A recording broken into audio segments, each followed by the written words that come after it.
వేదికను అలంకరించిన పెద్దలు జయప్రకాష్ నారాయణ గారికి, పూర్ణిమ నాగరాజు గారికి, శ్రీమతి డి ఉషారెడ్డి గారికి, ఈనాటి సభకు విచ్చేసిన సోదర సోదరీమణులకు, పాత్రికేయ మిత్రులకు అందరికీ నా హృదయపూర్వక నమస్కారాలు. పద్మావతి ఆర్ట్ అకాడమీ అందెల రవళి చక్కటి కార్యక్రమాలు చూసే అవకాశాన్ని కల్పించారు. ముఖ్యంగా సుమన్ ప్రసాద్ జంపాల, సహనా కిలార్, విమలాదేవి జంపాల ముగ్గురు కూడా చదువుల్లో అద్భుతంగా రాణిస్తూ ఇవాళ వాళ్ళు నేర్చుకున్న ఈ నాట్య కళను మనకు ముందు అతి చక్కగా ప్రదర్శింపజేశారు. ఈ సందర్భంగా ముఖ్యంగా తలుచుకోవాల్సిన ఒక వ్యక్తి ఉన్నారు, స్వర్గీయ కిలార్ చటర్జీ గారు. ప్రముఖ నిర్మాత అయిన అనేక అద్భుతమైన చిత్రాలను నిర్మించిన ఆ నిర్మాత యొక్క మనవడు మనవరాళ్ళు వీళ్ళు.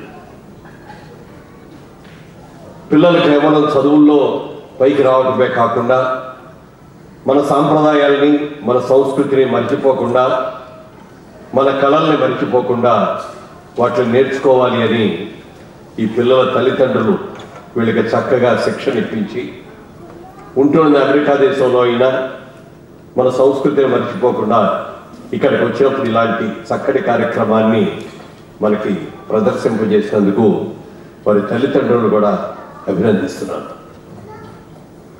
ముఖ్యంగా విమల జంపాల నిజంగా ఒక నాట్య బొమ్మలాగా ఉంది. ఆ కళ్ళు తిప్పడంలో కానీ, ఆ చక్కటి పోస్చర్స్ ఇవ్వడంలో కానీ ఎంత ముద్దుగా అనిపించిందో చెప్పడానికి వెళ్ళేది. అలాగే సహన అసలు ఆ కళ్ళల్లో ఆ ఫోర్స్ కానీ, ఆ మహంకాళిలాగా చూపించిన ఆ రౌద్రం కానీ, మళ్ళీ మరుక్షణంలోనే ఆ శాంత స్వభావం చూపించిన కళ కానీ, ఫ్రాక్షన్ ఆఫ్ ది సెకండ్లో ఎక్స్ప్రెషన్స్ మార్చిన విధానం చూస్తే చాలా ఆనందం, ఆశ్చర్యం కూడా కలిగింది.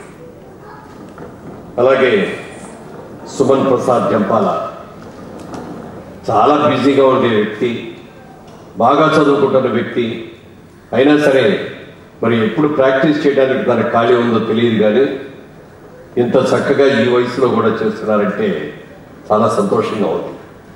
వాళ్ళ మోడర్న్గా విద్యార్థి లోకాన్ని చూస్తే వాళ్ళందరూ మోడర్న్ డ్యాన్సులు, లేకపోతే సినిమాలో వచ్చే పాటలు, లేకపోతే మైకేల్ జాక్సన్ డ్యాన్స్లో చేస్తున్న ఈ తరుణంలో మన సంస్కృతిని, సాంప్రదాయాన్ని మర్చిపోకుండా మన కూచిపూడిని, మన భరతనాట్యాల్ని, మన అంతర్నాట్యాల్ని గుర్తు చేస్తూ మనందరికీ కూడా ఈనాటి ఈ కార్యక్రమాన్ని చక్కగా ప్రదర్శించినందుకు ముగ్గురు కళాకారుల్ని మనస్ఫూర్తిగా దీవిస్తూ వాళ్ళ జీవితంలో ఇంకా ఇంకా బాగా పైకి రావాలని, వాళ్ళ తల్లిదండ్రులకు, తాత ముత్తవులకు కూడా పేరు ప్రఖ్యాతులు సంపాదించి పెట్టాలని మనస్ఫూర్తిగా కోరుకుంటున్నాను.